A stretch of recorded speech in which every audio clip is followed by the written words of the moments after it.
As the ominous clouds of war gathered over Leoni's, a direct missive from Ruta reached the desk of President Lysen through diplomatic channels.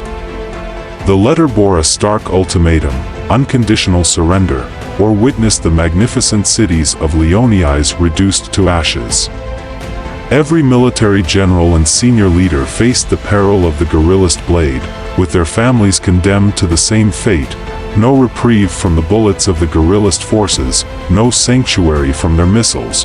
Caught in the vice of this menacing proclamation, President Lysen couldn't dismiss the gravity of the situation. Summoning a meeting with his army generals and high-ranking officials, the chambers echoed with vehement debates. Discordant voices clashed, with some vehemently opposing the idea of surrender, vowing to fight to the last drop of blood. Yet, a prevailing sentiment emerged, one of acceptance, surrendering to safeguard the beautiful cities of Leoni's from the impending deluge of bombs and bullets. The prospect of family unity, the assurance of mothers embracing their children peacefully, wives not losing their husbands, and children finding solace in their father's warm embrace in a peaceful nation swayed many to lean toward the path of surrender.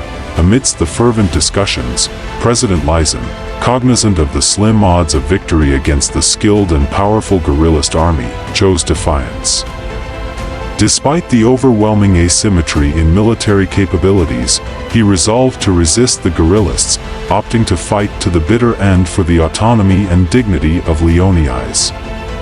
The die was cast, and Leoni's prepared for the inevitable clash against a formidable adversary.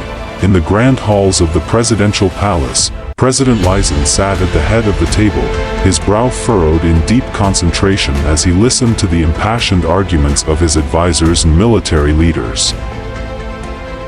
"We cannot surrender to these guerrillists," exclaimed one general, his voice trembling with righteous indignation. "To do so would be to betray everything we stand for, the autonomy, the freedom, the dignity of our nation." His sentiments were echoed by others around the table, each voice raised in defiance against the looming threat of guerrillist aggression. But amidst the cacophony of dissent, there were those who argued for a more pragmatic approach, urging President Lysen to consider the lives of their citizens and the devastation that would surely follow in the wake of war. "We must think of the people," one advisor implored, her voice soft but firm. "Surrender may be our only chance to spare our cities from destruction. We cannot allow our pride to cost us everything we hold dear." President Lysen listened to their arguments with a heavy heart, torn between the desire to protect his nation's sovereignty and the knowledge that defiance could come at a devastating cost. But as the debate raged on, a steely resolve began to settle over him, his jaw set in determination as he made his decision. "We will not surrender," he declared, his voice ringing out with unwavering conviction. "We will stand firm in the face of tyranny and oppression, and we will fight for the freedom and autonomy of Leoni's until our last breath." The room fell silent at his proclamation, the weight of his words hanging heavy in the air.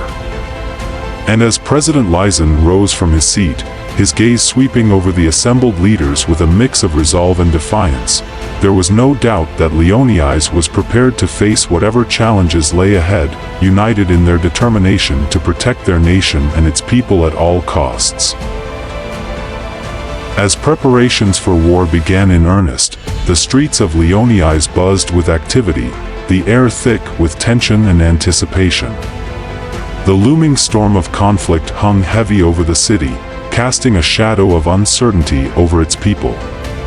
But amidst the uncertainty, there was also a sense of unity and solidarity, a shared resolve to stand together in the face of adversity and defend their home from the encroaching darkness. And as the first rumblings of thunder echoed in the distance, heralding the approaching storm, Leoni's stood ready to face whatever trials lay ahead, united in their determination to weather the tempest and emerge victorious on the other side.